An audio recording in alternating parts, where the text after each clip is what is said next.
పరిస్థితి. ఎందుకంటే ఇండ్లకిండ్లు కొట్టుకుపోయి కట్టుబట్టలతో రోడ్డు మీద ఉన్న పరిస్థితి. మరి ప్రభుత్వం మాత్రం కనీసం తిరిగి వెనక్కి చూస్తలేదు. ఈ ముఖ్యమంత్రి గారు ఆనాడు కామారెడ్డి నుండి కూడా పోటీ చేశారు. మరి చాలా మంది ఆయనకు కూడా ఆ రోజు ఓటేసారు.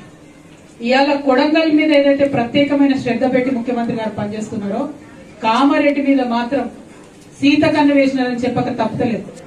ఒక్క రూపాయి కూడా కామారెడ్డికి రాలేదు. దాంతో పాటు ముఖ్యమంత్రి గారు వెళ్లేటప్పుడు తొవ్వల బ్రిడ్జ్ కూడా చూసుకుంటూ పోయింది. లింగి వచ్చే మధ్యలో ఉండే బ్రిడ్జ్ కొట్టుకపోయింది. దాన్ని కూడా ఆయన అక్కడ ఆగి చూసింది. ఎంత దారుణం అంటే ఇంత నాగరిక ప్రపంచంలో కామారెడ్డి టు లింగంపల్లి మళ్ళా మీదికి అది జుక్కల దాకా పోతుంది. ఆ బ్రిడ్జ్ కొట్టుకపోతే 2 నెలల పాటు మీరందరూ కూడా వార్తలు రాసి అలసిపోయినారు. ఈ పక్క బస్సు దిగాలి, 30 ఫీట్ల లోతుకు నడవాలి, ఆ పక్క పోవాలి, అక్కడ ఆటో పట్టుకొని మళ్ళీ ఊరు దాకా పోవాలి.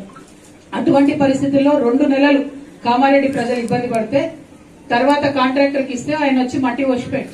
ఇప్పుడు కూడా నిన్న మేము రాంగ్ ఆగి చూసినాం, ఓన్లీ మట్టి రోడ్డు ఉంది. మళ్ళా వాన పడ్డా ఇంకోటైనా ఒక పెద్ద లారీ అయినా బస్సు అయినా ఎప్పుడు ఏమైతుందో తెలియని పరిస్థితి అక్కడ ఉన్నది. అయినా కూడా కనీసం కాంగ్రెస్ ప్రభుత్వం శ్రద్ధ పెట్టకపోవడం చాలా అన్యాయం, ఇది దారుణం. ఇక్కడ షబ్బీర్ అలీ గారు ఉన్నారు.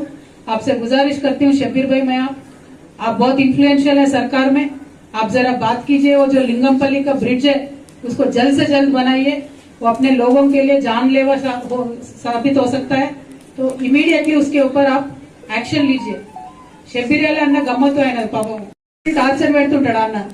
ఇప్పుడు ఈయన బీజేపీ ఆయన గెలిచిండు, ఆయన ఏ ప్రోగ్రామ్ కి రాణిస్తలేడు. ఈయన ఎంపీలను పట్టుకొస్తాడు, మంత్రులను పట్టుకొస్తాడు, అన్ని ఇనాగ్రేషన్లు ఈయన వేస్తాడు. షబ్బీర్ అలీ అన్న చేస్తే చేసి నేను 1 రూపాయి దేవేందన్నా అడుగు కదా మీ ముఖ్యమంత్రిని గట్టిగా.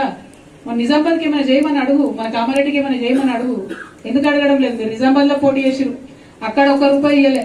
మీరు కామారెడ్డిలో కామారెడ్డి మనిషి, మీరు కామారెడ్డిగా నామ్ పడేసో ఆగే. ఎందుకు ఏం పని చేస్తలేరన్నా? ఒక్కటంటే 1 రూపాయి ఇస్తలేదు. అసలు ఈ వరదలు ఎందుకు వచ్చినాయి కూడా మనకు తెలుసు. ఈ వరద బురదకు కారణమైన వాళ్ళు మొన్నటిదాకా బీఆర్ఎస్ లో ఉన్నారు, ఇప్పుడు కాంగ్రెస్ లోకి పోయినారు. వాళ్ళని అప్పుడేమనలేదు, ఇప్పుడేమంటలేరు. ఇక మరి ముఖ్యమంత్రి గారు ఏం చర్యలు తీసుకుంటారో. మరి హైడ్రా అసలు వ్యవహారం ఇక్కడ కామారెడ్డిలో కూడా పెడితే మొత్తం చెత్త సాఫ్ అవుతుందేమో. ఒకసారి దయచేసి ఆలోచన చేయాలని చెప్పి నేను కాంగ్రెస్ పార్టీని కోరుతా ఉన్నా. అదేవిధంగా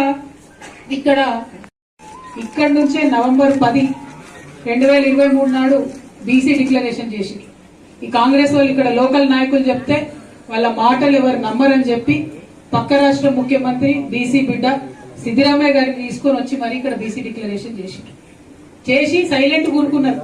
వీళ్ళని ఎవరు అడగరు అనుకున్నారు బీసీల గురించి. మేము ఆనాడు కూడా అడిగినాం, మీరు 42%